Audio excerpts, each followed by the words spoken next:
Oke, assalamualaikum. Kembali bertemu di kuliah Fisika Matematika untuk sesi asinkronus.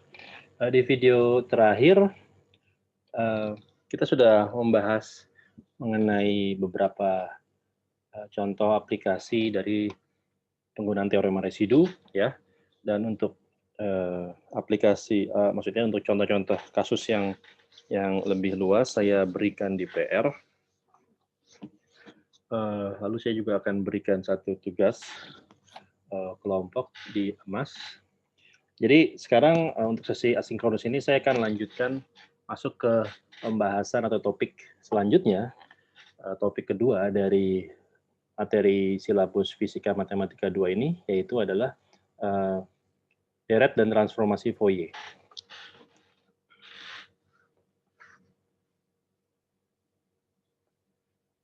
Oke,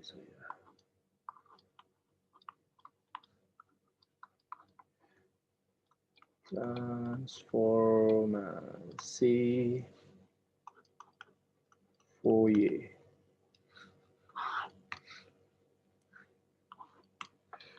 Oke,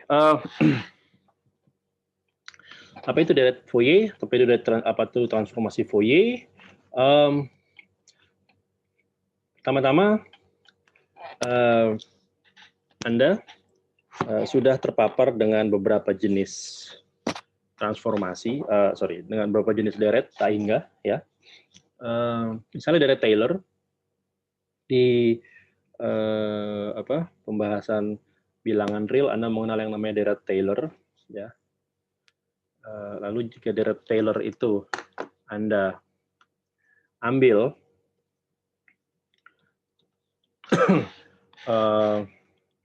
untuk diekspansi sebagai di sekitar titik nol, maka deret Taylor ini kita namakan sebagai deret Maclaurin, ya. Lalu di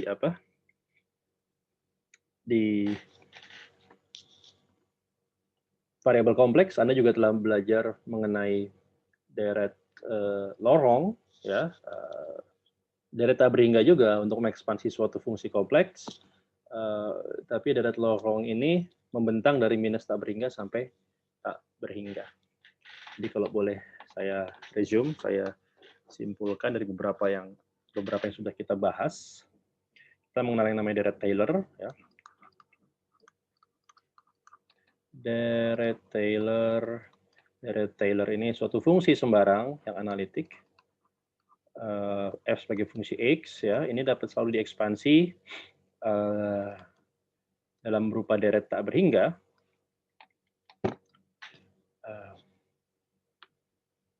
Saya akan menuliskannya seperti ini. Akan mengekspansinya dia menjadi x min a pangkat n. Saya akan menuliskan seperti ini. F n dari x per n faktorial di set x sama dengan a. A adalah titik di mana kita di sekitar mana kita mengekspansi fungsi f, dan saya namakan fn dari suatu fungsi dari variabel x, ya. Fn dari x ini maksudnya adalah turunan ke n. Turunan ke n terhadap x dari fungsi f. Ya, itu maksudnya, ya. Jadi kalau misalnya turunan pertama, ini kan biasa kita tambahkan aksen atau prime, ya. Turunan kedua kita namakan double aksen atau double prime. Nah, turunan ketiga dan seterusnya, ya, saya simbolkan saja dengan n buah prime seperti ini, ya. Ini adalah suatu deret Taylor. Fungsi sembarang yang continuous dapat diekspansi dalam bentuk deret tak berhingga. Ini membentang dari 0, n0 sampai tak berhingga. Ya, kita sudah tahu contohnya misalnya pada kasus fungsi sinus, fungsi kosinus, fungsi eksponensial, ya, dan lain sebagainya. Di ruang kompleks kita juga mengenal yang namanya deret lorong. Ya. Deret lorong. Deret lorong. Ya. Di mana suatu fungsi kompleks sembarang yang continuous dapat diekspansi. Nah, cuman yang membedakan dengan deret Taylor adalah dia diekspansi dari minus tak berhingga sampai plus tak berhingga. Kita bisa mengambil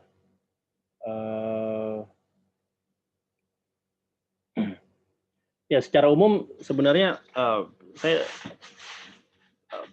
secara umum kita bisa mengekspansi dia dalam bentuk seperti ini ya. AN ya, Z min Z0. Z0 adalah titik di titik di mana kita mengekspansinya ya. Di mana AN ini adalah koefisien dari deret lorong sama seperti ini juga bisa saya simbolkan sebagai koefisien dari deret Taylor. Jadi kalau Anda lihat kembali ke deret Taylor, ini saya turunkan dulu sebanyak n buah kali, lalu baru saya set x-nya sama dengan a ya. Jangan dibalik. Kalau kita set x sama dengan a, baru kita turunkan, hasilnya pasti 0. Ya, jadi jangan dibalik. Tapi kita turunkan dulu sebanyak n kali, baru hasil turunannya kita set sama dengan a, gitu kan.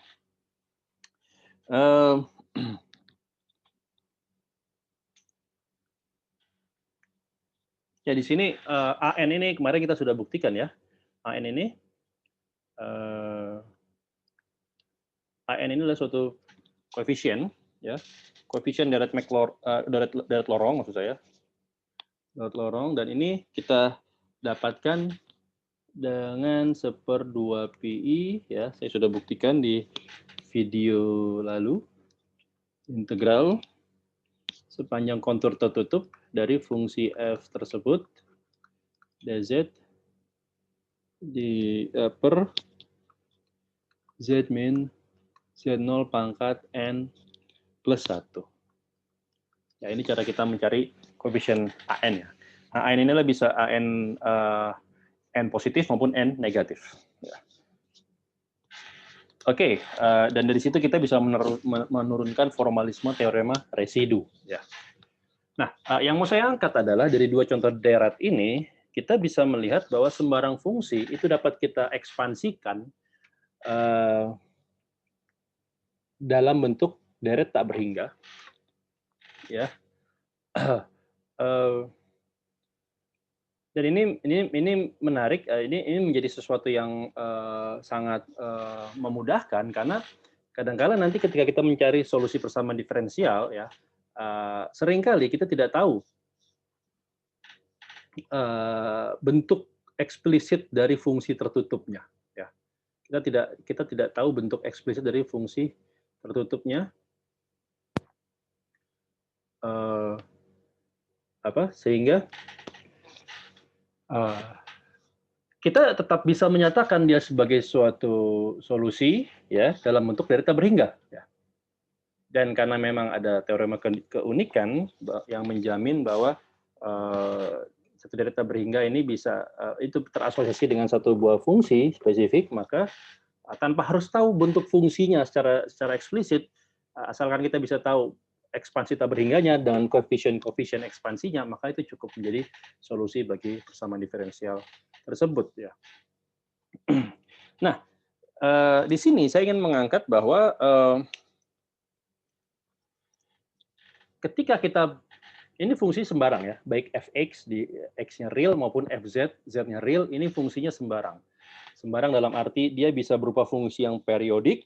Periodik berarti dia punya periodisitas, punya pengulangan, ataupun fungsi yang non periodik ya, yang tidak pernah punya ketukan atau tidak pernah punya periode pengulangan.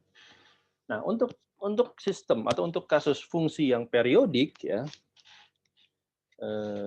yang menariknya juga, kita juga bisa mengekspansi seluruh fungsi periodik, ya, bahkan fungsinya tidak harus continuous ya. Kita akan lihat nanti ada fungsi-fungsi yang tidak continuous, asalkan dia periodik. ya, kita bisa ekspansi dia dengan satu deret yang kita namakan sebagai deret Fourier. Ya. Untuk fungsi periodik, maka kita mengenal deret Fourier. Jadi, fungsi-fungsi periodik, ya di sini saya tidak batasi fungsinya harus continuous ya. Kita akan lihat bahwa ada fungsi-fungsi yang seperti di alam ini kita bisa temukan suatu misalnya sinyal ya dalam bentuk fungsi yang memang tidak periodik.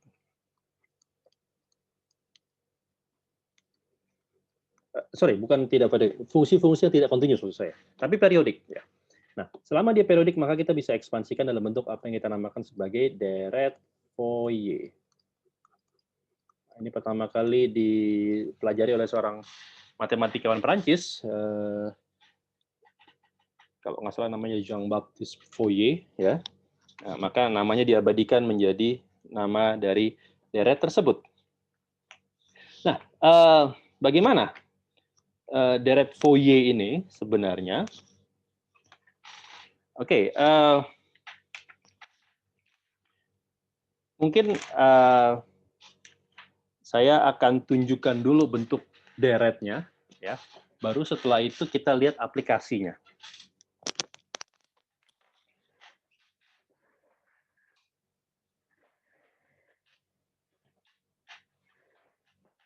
Oke, jadi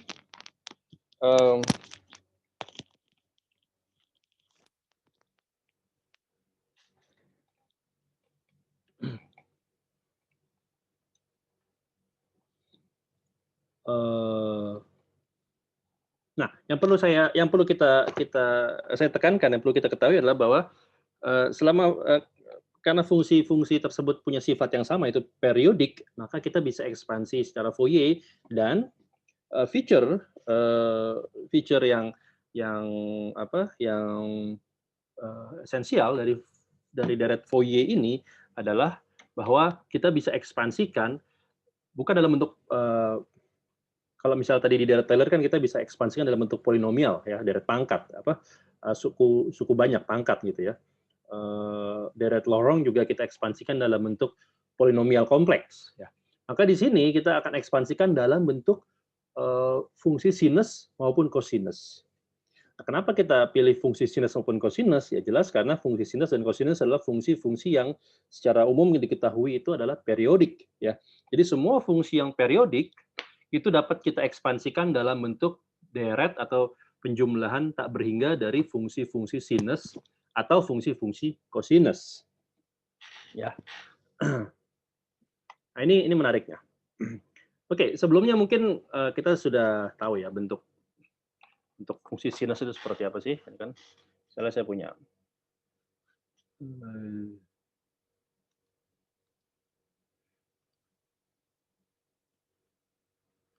ini apa? Di sini aja kali ya. Fungsi sinus itu kan didefinisikan seperti ini ya. Oke ya. Ini puncaknya, bukitnya, ini lembahnya, ya kan? Ini satu gelombang penuh atau ini satu periode penuh ya. Misalnya sinusnya sinus x ya, misalnya fx adalah sinus x, gitu kan? Maka di sini titik 0, di sini pi per 2, ya. Pi per 2 dia titik maksimumnya, pi dia titik kembali ke 0, ini 3 pi per 2, dia titik minimumnya, dan 2pi itu adalah posisi ketika dia menghabiskan satu periode penuh. Ya. Atau misalnya fungsi kosinus. Fungsi kosinus.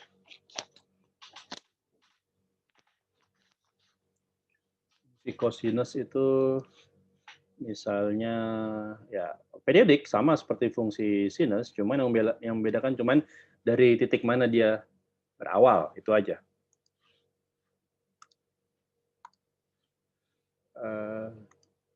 Misalnya di sini kalau fungsi cosinus berarti saya mulai dari titik maksimumnya.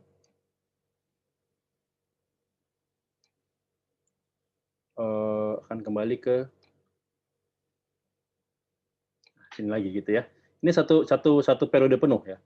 Ini fx adalah cos x ya. Ini adalah kalau cos x berarti ini 1 di sini, ini juga 1 misalnya, sini min 1, sini min 1 ya, ini 0.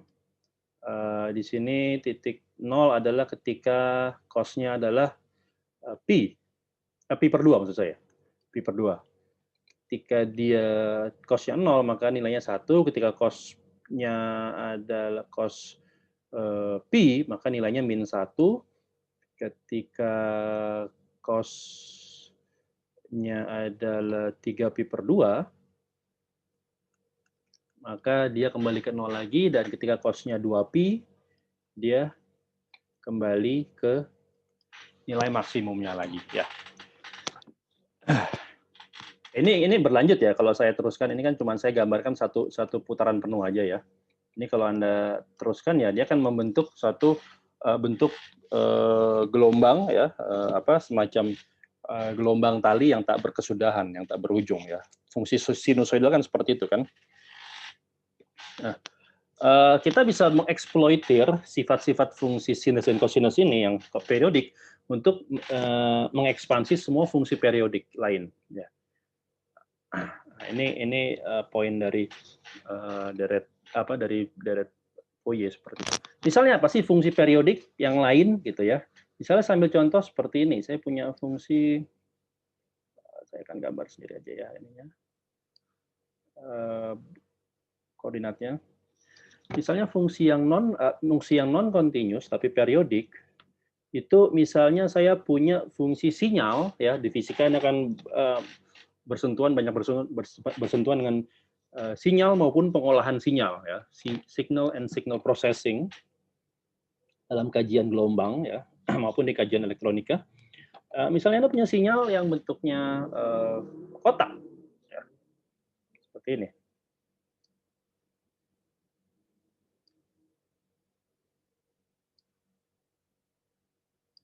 Ini sinyal kotak.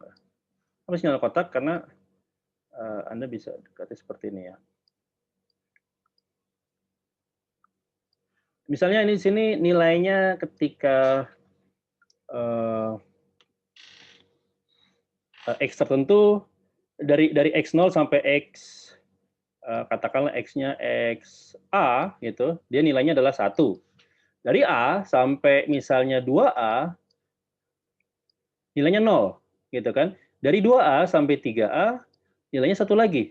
Dari 3A sampai 4A nilainya 0 gitu kan. Dari 4A sampai 5A nilai 1 lagi dan seterusnya. Ini contoh sinyal yang saya namakan sinyal kotak ya. Atau bentuk sinyal yang lain, misalnya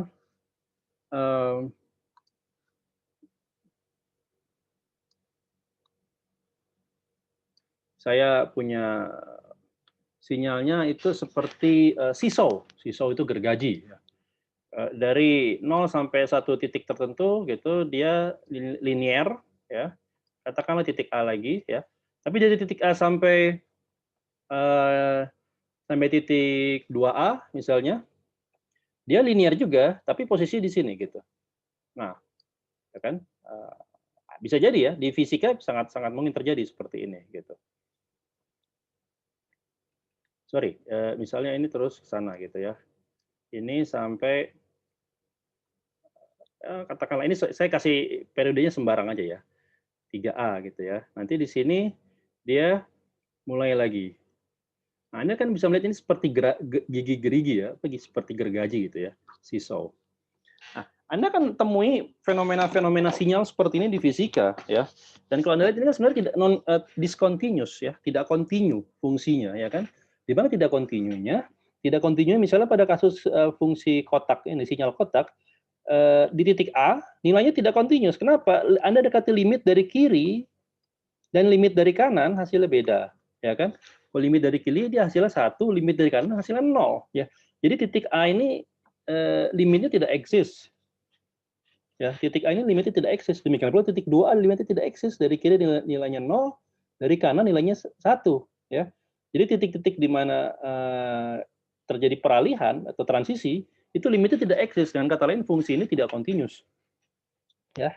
Tapi dia periodik. Sama di sini juga ya. Fungsi seesaw ini juga tidak continuous, tapi dia periodik. Nah, ini fungsi-fungsi yang secara realita di lapangan, di fisika, di laboratorium, Anda kan banyak temui fungsi-fungsi seperti ini.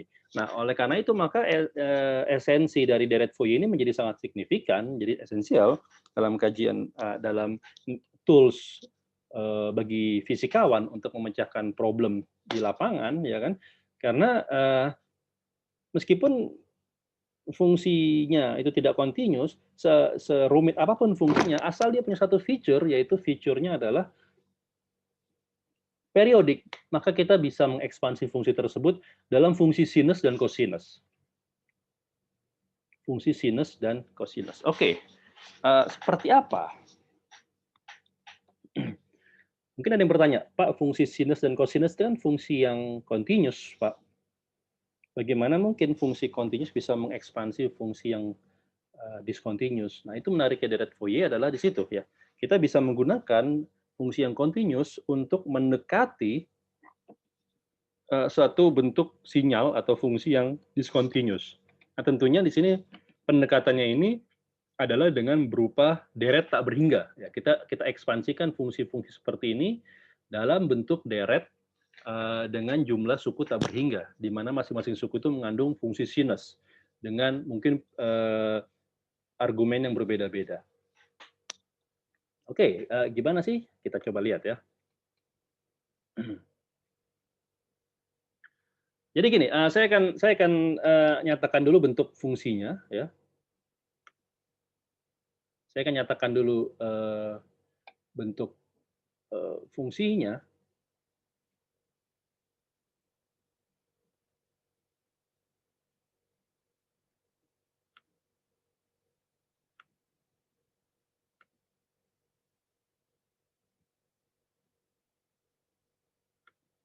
Oke, sebentar.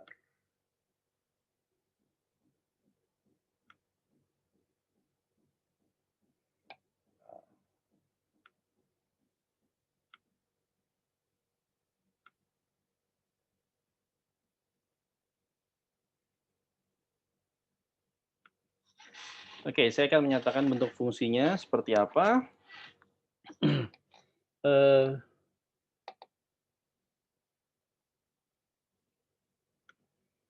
Jadi gini, secara umum saya akan ekspansikan fungsi sinus, fungsi sembarang, fungsi continuous tersebut ya dalam satu deret. Deretnya adalah deret tak berhingga. Saya ekspansi. Saya nyatakan seperti ini ya, bahwa sembarang fungsi tersebut asal dia periodik, kita bisa nyatakan dalam bentuk fx, x gitu ya. Ini adalah suatu konstanta. Saya gunakan a, ini konstanta ditambah deret sinus an sin nx gitu ya.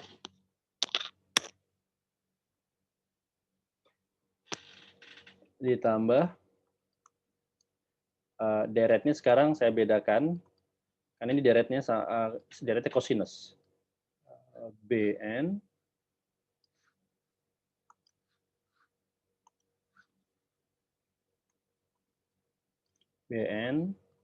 cos nx. Oke, nah di sini perlu saya tentukan dulu bahwa fx di sini apa itu fx ya? Ini yang kita namakan sebagai deret Fourier, deret tak berhingga, deret tak hingga. Nah, fx di sini adalah fx adalah fungsi periodik ya. Fx fungsi periodik. Saya tidak spesifikasi bahwa dia harus continuous. Tapi dia punya periodisitas, karena periodik ya, by definition dia punya periodisitas ya. Periodisitasnya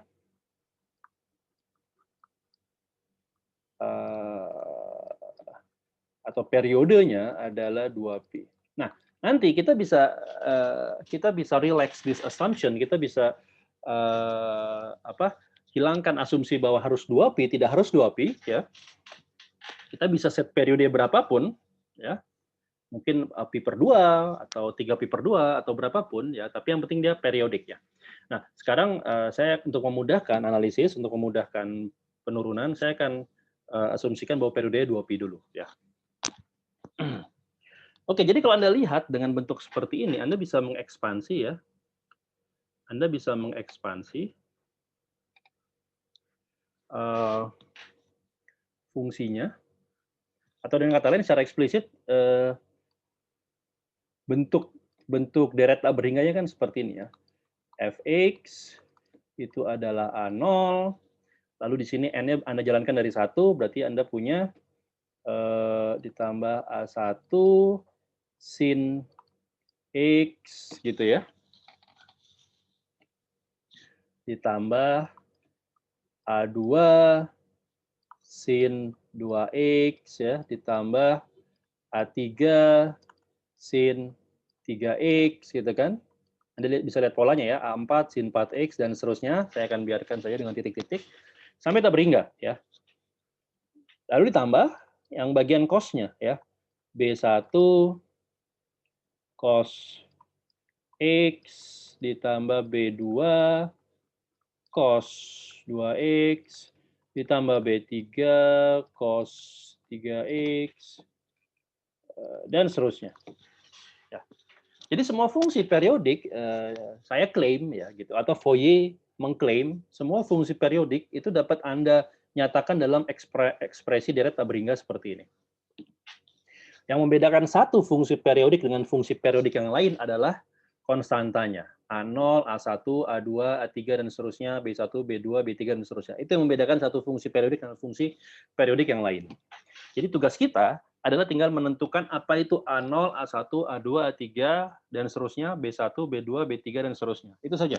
Kalau kita sudah tahu koefisien-koefisien tersebut, maka our job is done. Ya, berarti kita sudah bisa menyatakan fungsi periodik sembarang tersebut dalam dalam fungsi sinus dan kosinus. Itu. Nah, sekarang pertanyaannya adalah bagaimana cara kita menentukan koefisiennya ya kan? Karena ada tak berhingga buah koefisien. Ya. Ada AN itu sendiri ada tak berhingga ya. Ditambah BN ini ada tak berhingga, ditambah A0. Jadi ada tak berhingga plus tak berhingga plus 1 buah koefisien yang harus kita tentukan besarnya secara spesifik ya. Ya ini mungkin terlihatnya menyeramkan ya, bagaimana mungkin kita bisa menentukan tak berhingga buah koefisien. Ya, tapi it doesn't look as scary as it seems. Kalau kita flashback, sebenarnya kita sudah bisa menentukan tak berhingga buah deret atau tak berhingga buah koefisien dari deret ya kan. Deret Taylor itu kan juga tak berhingga koefisiennya, kita bisa tentukan. Deret lorong juga AN-nya tak berhingga, tapi kita juga bisa tentukan. Ya.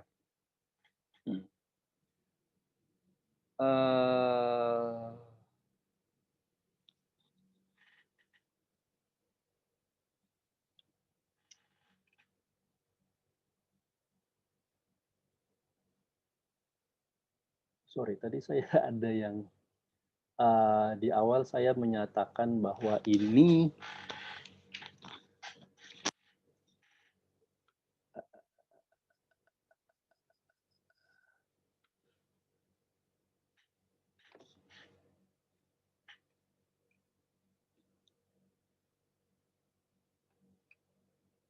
ya, oke. Ya, ya, betul. Ya, jadi Anda bisa menentukan ya, misalnya deret lorong ini, AN ini kan ada tak berhingga buah AN ya, atau 2 kali tak berhingga ya kan, karena dari minus tak berhingga sampai 0, dan dari A0 sampai A tak berhingga gitu ya. Ada 2 kali tak berhingga buah koefisien yang harus Anda tentukan. Tapi Anda bisa menentukannya secara general kan. dengan bentuk seperti ini. Bagaimana kita dapatkan ini? Saya sudah turunkan di video sebelumnya, ya. Anda tinggal cek saja penurunan kita. Jadi sebenarnya kita juga bisa jalankan trik yang sama, kita bisa menggunakan trik yang sama untuk menurunkan koefisien deret Fourier ini.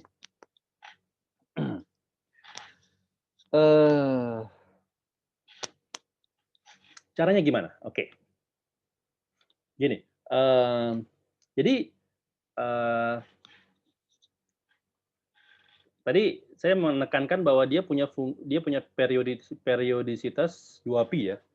Artinya periodisitas 2pi ini kan sebenarnya dalam arti kalau misalnya saya mau mengambil fungsi sinus ya, sinus itu punya periodisitas 2pi, itu kan saya bisa menggambarnya dari 0 sampai 2pi gitu kan. Atau saya juga bisa menggambarnya sebagai dari minus pi sampai pi ya. Dari minus pi misalnya di sini sampai pi. Gitu ya. Ini min pi, ini pi ya. Ini 0, ini 2pi. Sama saja ya.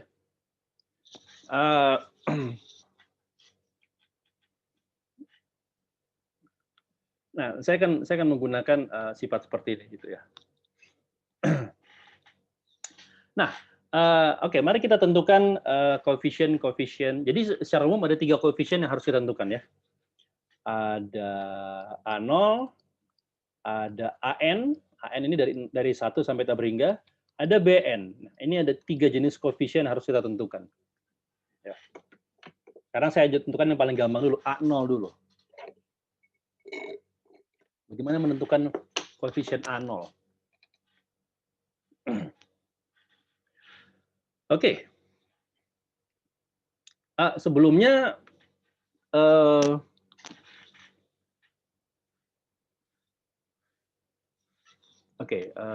jadi untuk menentukan, kita lanjutkan ya. Kita coba masuk bagaimana menentukan koefisien A0. Jadi kalau Anda kembali ke sini, jadi saya akan menggunakan persamaan umum ini, persamaan umum deret Taylor ini. Sekarang akan saya kalikan ya kedua ruasnya, atau bukan saya kalikan, tapi saya integralkan kedua ruasnya. Jadi dari deret Taylor yang umum ini, saya tulis lagi ya.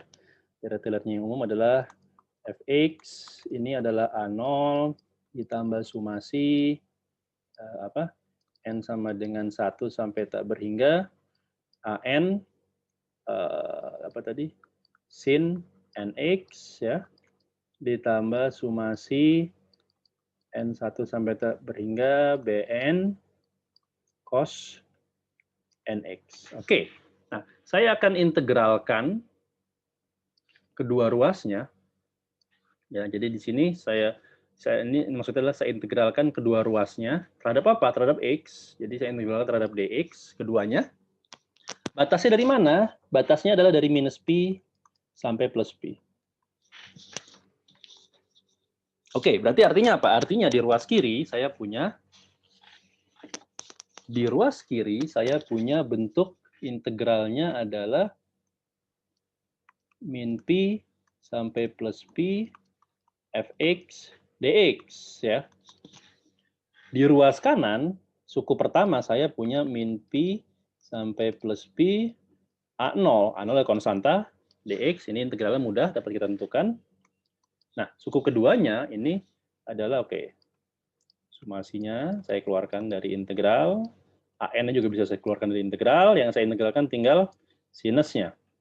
Minus pi sampai plus pi sin nx dx ya. Ditambah sumasi n sama dengan 1 sampai tak berhingga bn integral cos nx dx. Oke, saya agak mepet, maaf. Jadi minus pi sampai plus pi. Oke. Suku pertama ini apa?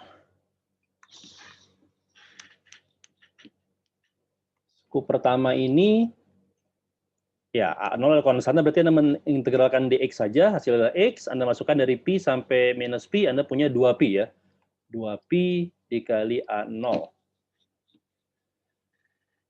Oke, suku kedua, integral sinus nx dx, ya Anda tahu ini adalah min cos ya. Min seper n, cos nx, batasnya dari pi sampai dari min pi sampai pi. Apa hasilnya? Ada yang tahu bahwa kalau saya masukkan cos-nya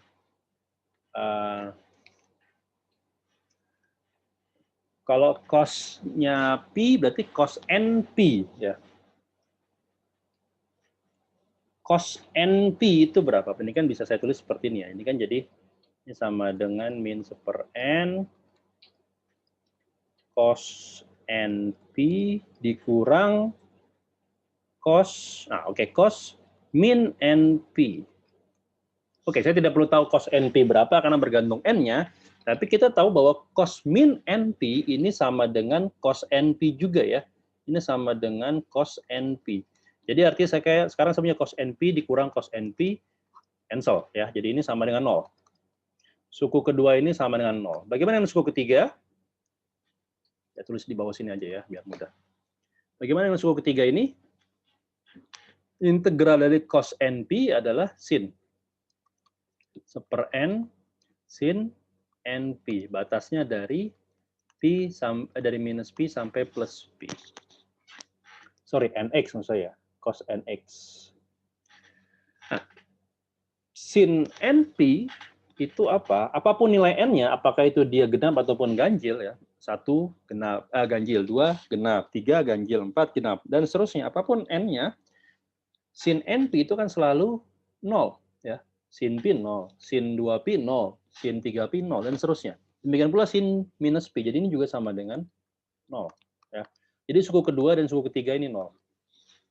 Dengan kata lain, saya bisa mendapatkan hasilnya bahwa sekarang saya bisa menentukan bahwa A0 itu dapat saya tentukan koefisien A0 ini dari mana? A0 itu kita tentukan dari seper 2pi ya, integral dari min pi sampai plus pi dari fungsi yang kita ekspansikan tadi.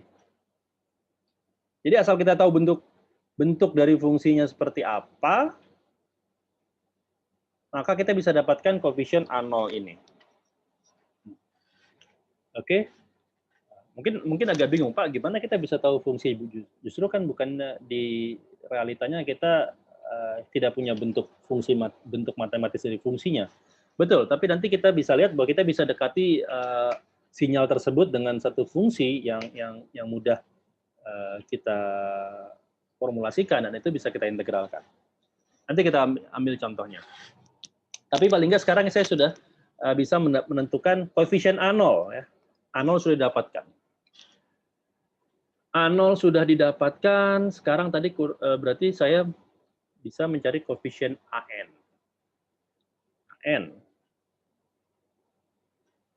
AN bagaimana? Nah, koefisien AN itu didapatkan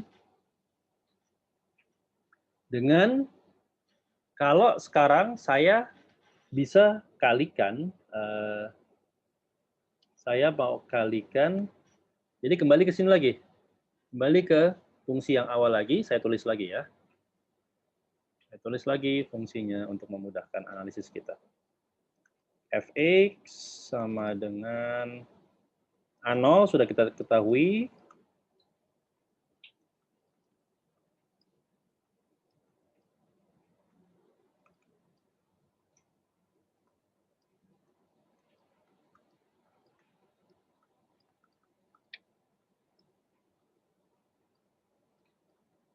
Cos nx. Oke. Sekarang apa yang saya lakukan? Saya akan mengalihkan kedua ruas. Saya akan mengalihkan kedua ruas dengan sinus. Tapi bukan n, melainkan m. X. sinus mx. Lalu setelah itu saya integralkan. Saya integralkan kedua ruasnya dari minus pi sampai plus pi. Saya integralkan terhadap dx.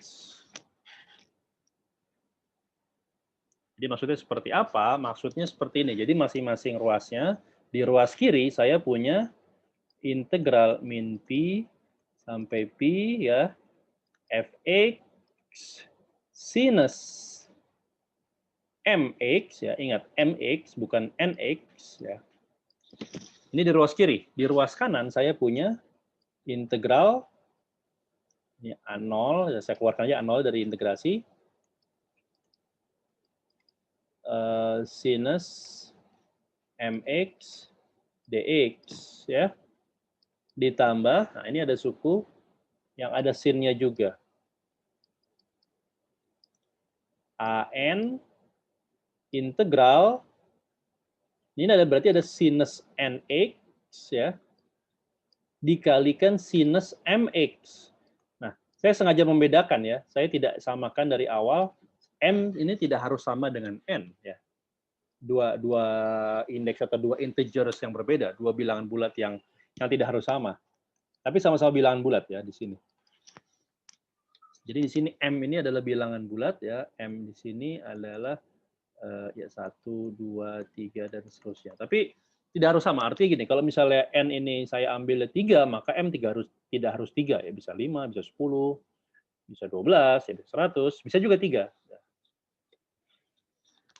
Oke, satu lagi, sukunya suku ketiga saya taruh di bawah aja, plus min pi sampai pi, ada BN di sini ya, BN cos NX sin MX dx. Oke. Bagaimana cara menyelesaikannya? Oke, lihat suku pertama di ruas kanan dulu. Ini tadi kita sudah selesaikan ya. Anda lihat bahwa integral dari sin nx dari minus pi sampai pi atau integral dari sin, kalau Anda integralkan sepanjang periodenya, itu hasilnya selalu 0. Ya kan? Ini n ini kan sembarang ya. Berarti kalau saya ganti dengan m juga nggak ada masalah ya. Mx asal m ataupun n-nya itu adalah bilangan bulat, maka hasilnya akan selalu 0. Tidak bergantung apa nilai n atau nilai m-nya dalam hal ini. Maka ini 0 ya. Ini 0. Hasilnya. Tinggal 2 ini.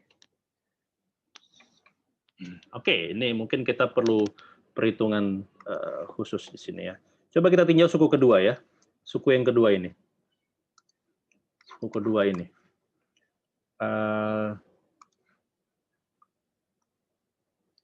Integral, atau mungkin saya bedakan aja kali warnanya ya.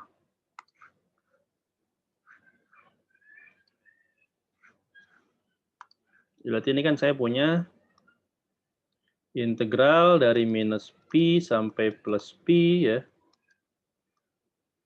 Sin nx dikalikan sin mx dx.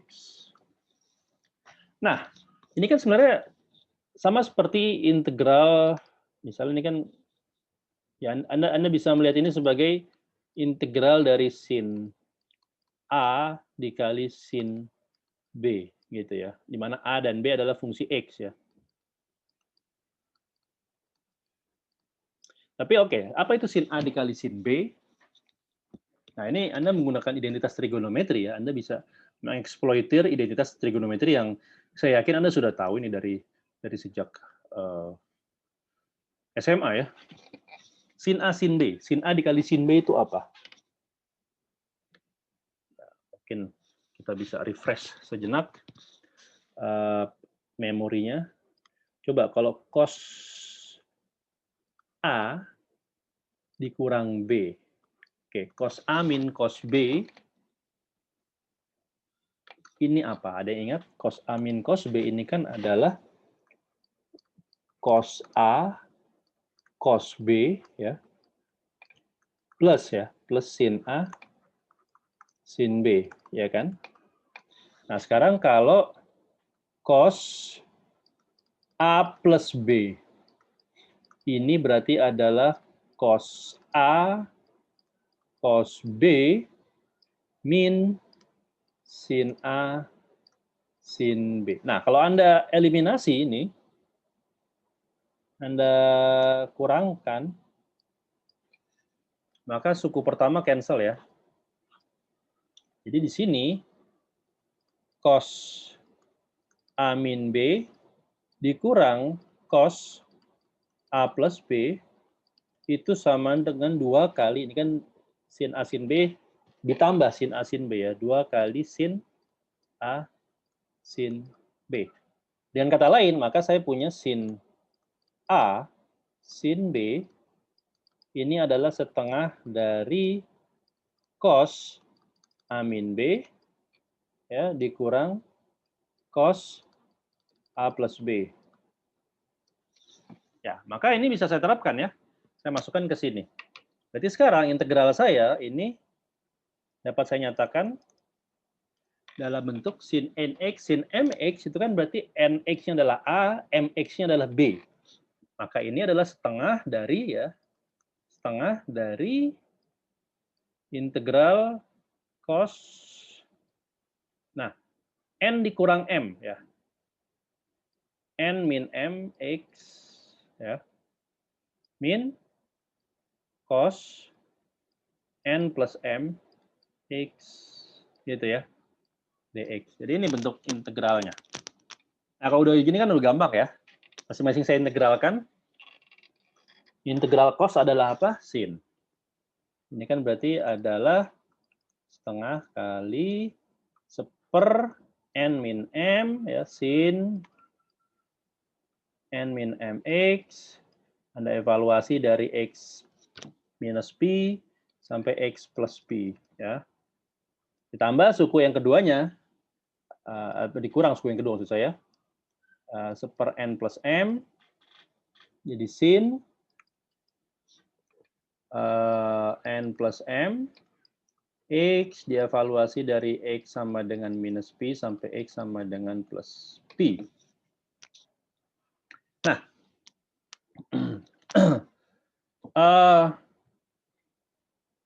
coba lihat. Oke, di sini Anda lihat ada 2 kemungkinan. Sekarang kalau saya mengambil kemungkinan n-nya tidak sama dengan m. Oke, jadi di sini saya asumsikan n-nya tidak sama dengan m ya. Kalau n-nya tidak sama dengan m, maka jelas apapun n dan m-nya, n bilangan bulat, m bilangan bulat. Jadi kalau 2 buah bilangan bulat dikurangkan atau ditambahkan, maka hasilnya bilangan bulat juga. Jadi bilangan bulat, baik itu n minus m maupun n plus m, mengalihkan x, kalau saya tarik sin-nya, akan selalu sama dengan 0. Ya kan, dari pi sampai minus pi. Berarti kan sin bilangan bulat x. X-nya saya ambil pi, ya 0. Sin bilangan bulat x, saya ambil x-nya minus pi, 0 juga. Maka ini 0, ini 0. Jadi, integral ini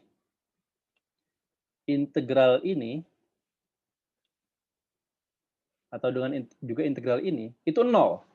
Kalau ya, ini 0 kalau n tidak sama dengan m. Oke. Sekarang kalau n sama dengan m gimana?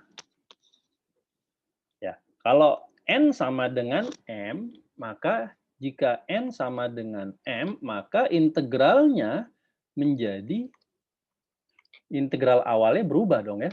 Jadi integral awalnya kan jadi sin nx sama dengan mx. Apa? Nx sama dengan mx kan? Jadi ini sama. Jadi sin kuadrat ya. Jadi kalau sama ini jadi sin kuadrat nx atau mx, sama saja kan, kita definisikan sama. Nah, kalau ini integralnya apa? Sin kuadrat x ya, kita tahu integralnya setengah, atau sin kuadrat dapat kita nyatakan sebagai setengah dikali 1 min cos kuadrat ya kan, 1 min cos 2x. Cos 2x kan adalah 1 min 2 sin kuadrat x gitu kan. Jadi sin kuadrat x adalah setengah dikali 1 min cos 2x, sorry. Setengah dikali 1 min cos 2x. setengah dikali integral gitu ya. 1 min cos 2 nx. Ini integralnya terhadap x. Dari minus pi sampai plus pi. Suku pertama adalah integral dx saja. Ya. Integral dx saja kita sudah tahu hasilnya adalah x. Masukkan dari pi sampai minus pi, dapatnya adalah, mungkin gini aja dulu ya. Ini adalah x gitu ya, dikurang. Suku keduanya adalah integral dari cos adalah sin.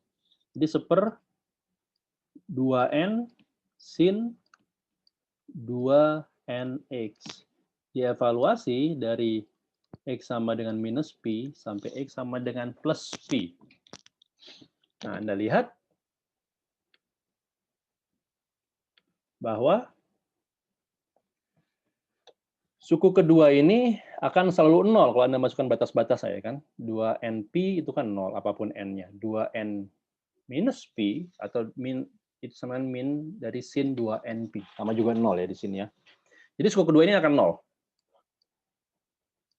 0. Jadi yang tidak 0 tinggal suku pertama. Pi dikurang minus pi, atau jadi 2pi. Maka dia jadi pi. Oke, berarti sekarang Anda lihat, kalau n sama dengan m, maka integralnya jadi pi. Kalau n tidak sama dengan m, maka integralnya jadi 0. Ya. Jadi 0. Jadi ini ada sifat yang bisa kita eksploitir untuk menyatakan hal ini ya. Jadi sekarang integral minus pi sampai pi dari apa tadi? Sin nx sin mx dx ini 0 kalau n tidak sama dengan m, akan pi kalau n sama dengan m. Maka ini bisa kita nyatakan sebagai pi dikali delta Kronecker, delta n, m. Ya. Artinya apa? Artinya ini sama dengan pi kalau n sama dengan m, dan 0 kalau n tidak sama dengan m. Oke. Jadi kita sudah dapat hasil yang mana nih? Hasil dari suku yang kedua di sini ya. Suku kedua ini tadi hasilnya adalah pi dikali delta n, m. Oke, sekarang tinggal suku yang terakhir ini. Saya pakai warna yang berbeda deh ya. Suku yang integral cos nx sin mx. Nah, ini perlu kita evaluasi satu persatu memang. Agak panjang tapi ya tidak terlalu sulit.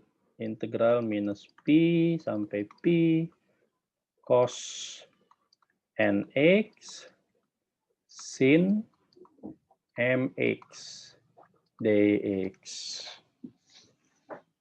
Nah, ini apa hasil integralnya?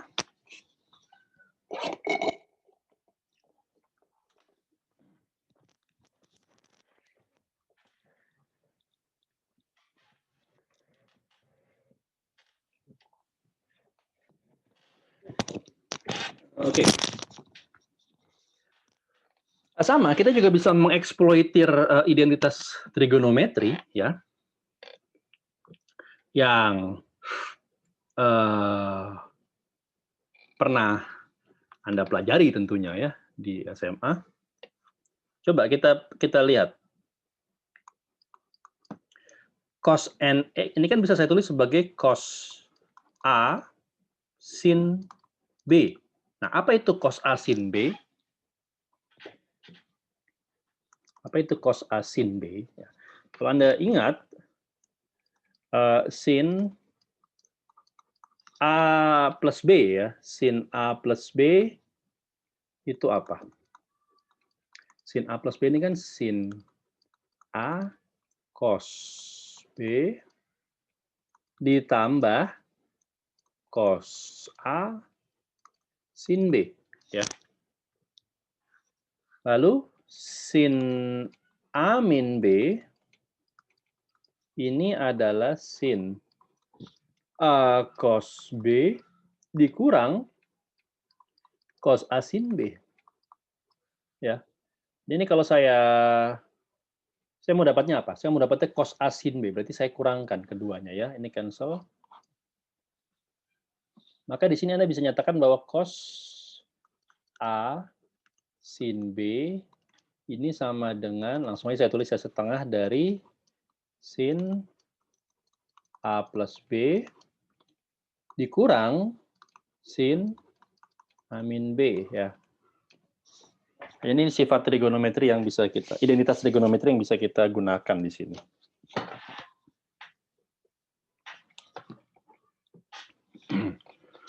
Oke,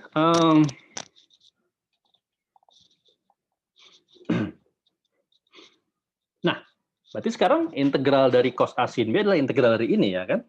Maka integral dari cos nx sin mx dx ini kan sama dengan dari setengah integral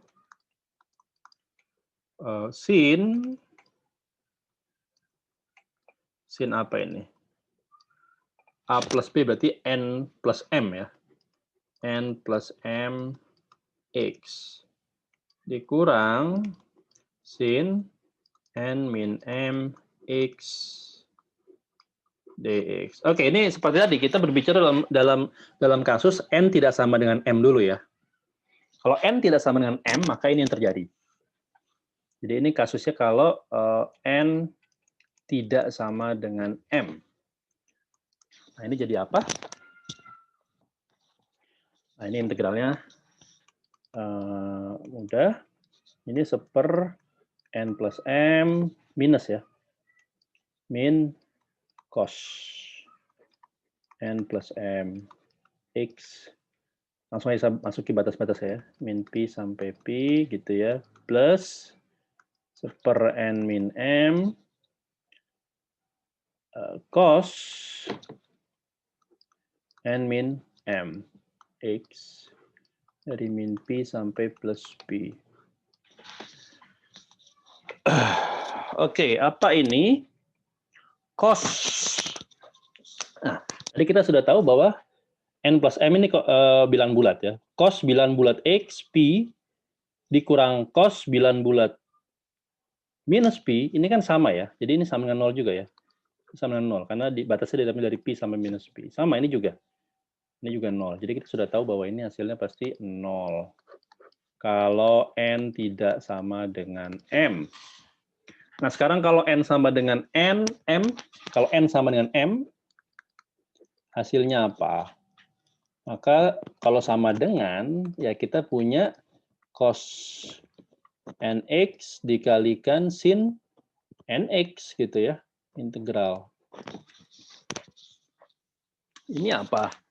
Ya, Anda dengan mudah bisa cek ya, ini adalah apa. Ini kan bisa saya tulis, saya bisa tulis ini seperti ini ya.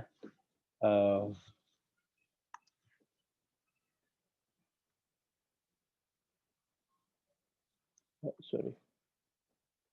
Ini yang saya masukkan dalam kontur, dalam lingkaran ini, dapat saya tulis sebagai D sin X. Oke, paham nggak?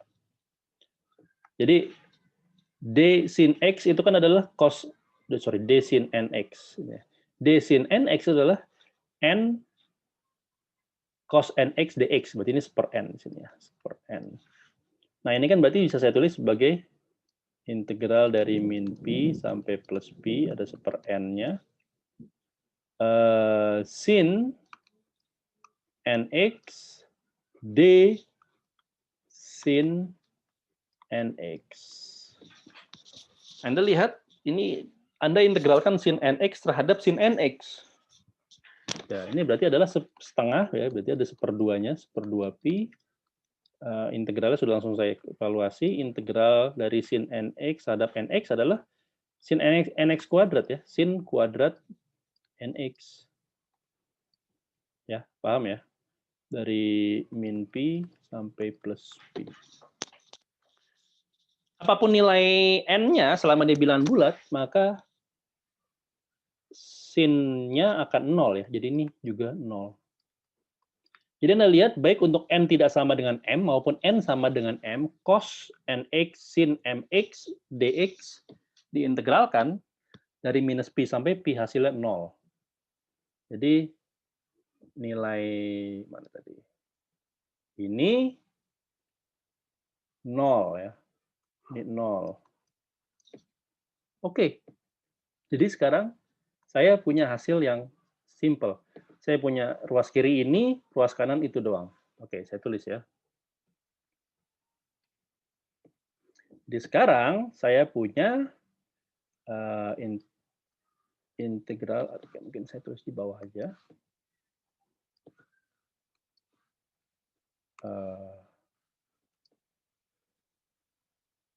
Di ruas kiri tadi adalah integral min pi sampai plus pi fx dikalikan sin mx gitu ya dx. Di ruas kanan yang survive tinggal an sumasi n dari 1 sampai tak berhingga pi dikalikan delta n, m. Ya kan ini hasil integralnya ya. Apa artinya ini? Coba lihat, sumasinya berjalan ya. Jadi n itu dijalankan dari 1 sampai tak berhingga. Tapi sumasi terhadap apa? Apa yang disumasikan? Yang disumasikan adalah delta Kronecker. Dan kita tahu sifat delta Kronecker adalah semua sukunya akan 0 kecuali kalau suku yang punya indeksnya sama. Jadi delta Kronecker nm itu semuanya akan 0 kecuali ketika n sama dengan m. Dengan kata lain, Anda bisa lihat sumasinya ini sumasi tak berhingga ya. Sumasinya tak berhingga gitu. Tapi n sama dengan 1 akan 0 kalau misalnya saat m itu tidak sama dengan 1. Jadi ini pi dikali an, ini kan 0, tambah 0, ya, tambah 0, tambah 0, tambah sekian, manapun gitu kan. Satu-satunya suku yang tidak 0 dalam sumasi inilah ketika sukunya n sama dengan m.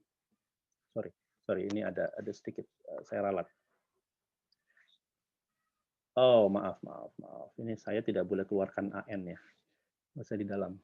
Ini ada pi gitu ya. Pi yang justru saya keluarkan. Pi an delta n, m. Oke, ini maksud saya. Jadi ini kan Anda jalankan ini misalnya A0 A1 akan 0 kalau m-nya tidak sama dengan 1 gitu. Jadi ini 0 tambah 0, tambah 0, ya, tambah berapapun 0, sampai satu-satunya suku yang survive adalah ketika n-nya sama dengan m. Jadi di sini am, gitu ya. Sisanya 0 lagi ya. Jadi deret tak berhingga ini akan kolaps semuanya kecuali pada satu suku yaitu am saja. Jadi ini pi am. Dengan kata lain, maka am dapat saya nyatakan sebagai seperpi dari fx sin mx dx. Oke, saya sudah dapat koefisien an tadi ini. Pak, ini kan an, ini kan am bukan bukan an ya. Ini kan am bukan an. Tadi yang kita cari kan an. Iya, betul. Tapi kan m ini kan indeks dummy ya. M di sini m. Ya kalau mau saya ganti n ya boleh aja. Ini kan saya relabel indeksnya, saya label ulang. Ini jadi n, ini jadi n. Jadi an, ini jadi n. Ya, itulah triknya di situ. Jadi sekarang saya dapatkan bahwa an-nya diberikan oleh suku ini. Oke. Nah, tadi saya sudah A0 sudah, an sudah. Sekarang tinggal bn. Bagaimana menentukan bn? Nah, kalau kita lihat tadi ya, kita bisa menentukan an ini triknya adalah mengalihkan kedua ruas dengan sin mx. Maka sekarang Anda juga bisa mengekstrapolasikan trik yang saya gunakan untuk menentukan Bn. Anda bisa mengalihkan kedua ruas dengan cos mx, ya kan? Lalu Anda integralkan dari minus pi sampai plus pi. Jadi oke, kalau saya tulis lagi di sini, saya kembali ke deret awal ya. Deret awalnya adalah fx adalah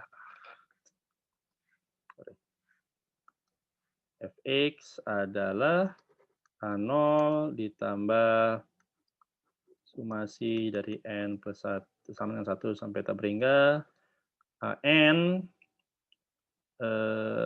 sin nx ditambah sumasi dari 1 sampai tak berhingga bn cos nx, ya. Nah ini sekarang saya kalikan kedua ruasnya dengan, kalau tadi sinus maka sekarang jadi cosinus ya, untuk mencari koefisien bn ya. Cosinus mx. Oke, saya kalikan kedua ruasnya, lalu sekarang setelah dikalikan, saya integralkan juga kedua ruasnya ya. Saya integralkan kedua ruasnya dari minus pi sampai pi ya. Saya integralkan terhadap dx ya. Jadi di ruas kiri saya punya integral min pi sampai plus pi fx dx ya. Integral di ruas kanan saya punya A0, integral dari minus pi sampai plus pi sorry, ada cos-nya saya lupa. Ini menjadi fx dikalikan cos mx gitu ya, dx. Di ruas kanan adalah A0 integral dari minus pi sampai plus pi cos mx dx gitu ya, ditambah sumasinya saya keluarkan dari integral an ya, integral sinus nx cosinus mx dx dari min pi sampai plus pi plus suku terakhir adalah sumasinya saya keluarkan dari integral bn ya, integral dari minus pi sampai plus pi, ini cos, sorry ini agak membingungkan ya di sininya, saya salah ngasih kurung.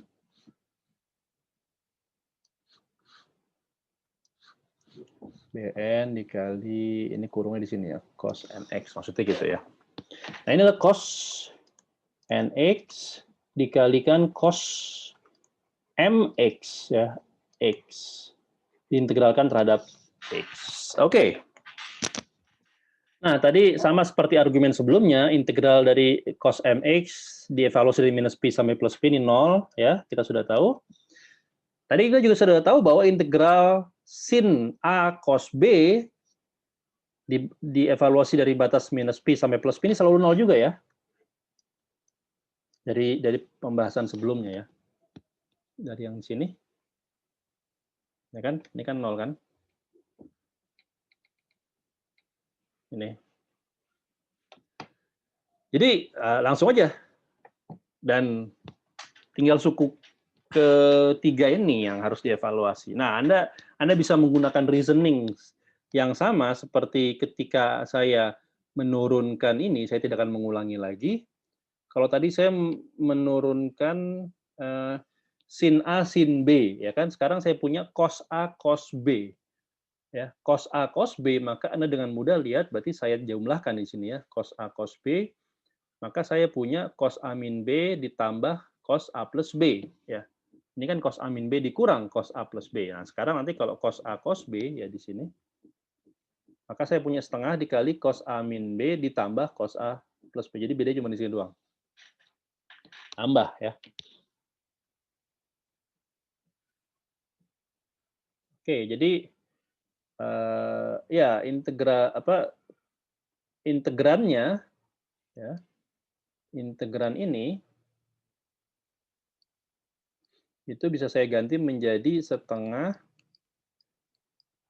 cos apa tadi n min m x cuman ditambah gitu ya cos n plus m x. Itu aja. Dan Anda integralkan. Anda integralkan, ya hasilnya akan mirip. Jadi hasil integralnya seluruhnya ini akan memberikan pi dikalikan delta n, m. Jadi sekarang dengan reasoning yang sama, saya akan tidak secara detail lagi. Saya bisa tuliskan bahwa Bn ya dengan menggunakan sifat delta Kronecker maka sumasinya akan kolaps ya kecuali untuk n sama dengan m. Maka di sini saya punya Bn dinyatakan sebagai seperpi integral dari minus pi sampai plus pi fx cos nx dx. Oke, jadi inilah semua koefisien dari deret Fourier dapat kita tentukan. Oke, jadi kalau bisa saya rekap ya, saya rekap di halaman sini saja. Oke, jadi kita mendefinisikan deret Fourier seperti ini, deret tak berhingga untuk fungsi periodik. Deret tak berhingga untuk fungsi periodik ya. Semua fungsi yang periodik dapat saya ekspansikan dalam bentuk A0 ditambah AN dikalikan sin NX ditambah BN dikalikan cos NX. Oke. Di mana ya?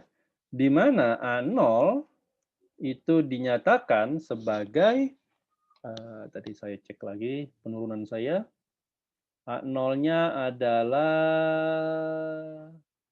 1/2 pi ya. A0-nya adalah 1/2 pi ya kan? A0-nya adalah 1/2 pi integral fx saja. A0-nya 1/2 pi integral dari minus pi sampai plus pi fx dx. An adalah 1/pi integral minus pi sampai plus pi fx ini sin ya, sin nx dx. Oke. Sedangkan yang Bn adalah 1/pi integral minus pi sampai plus pi fx cos nx. Oke, jadi inilah bentuk dari deret Fourier ya, inilah bentuk deret Fourier dan koefisien-koefisiennya. Jadi kita sudah secara komplit bisa menentukan koefisien-koefisiennya. Asal fungsinya bisa kita ketahui. Fungsinya dapat kita ketahui atau minimal kita dekati dengan suatu fungsi fx ya. Maka kita bisa tentukan A0, AN dan BN-nya. Selesai kita tentukan itu, maka tugas kita selesai. Kita bisa nyatakan, kita bisa analisis hasilnya dan lain sebagainya. Oke, mungkin pembahasan asinkronusnya saya akhiri sampai sini dulu ya. Nanti di pertemuan sinkronus kita akan coba membahas aplikasi dari apa yang barusan kita turunkan. Baik, terima kasih atas perhatiannya. Kita bertemu di sesi sinkronus lagi. Assalamualaikum warahmatullahi wabarakatuh.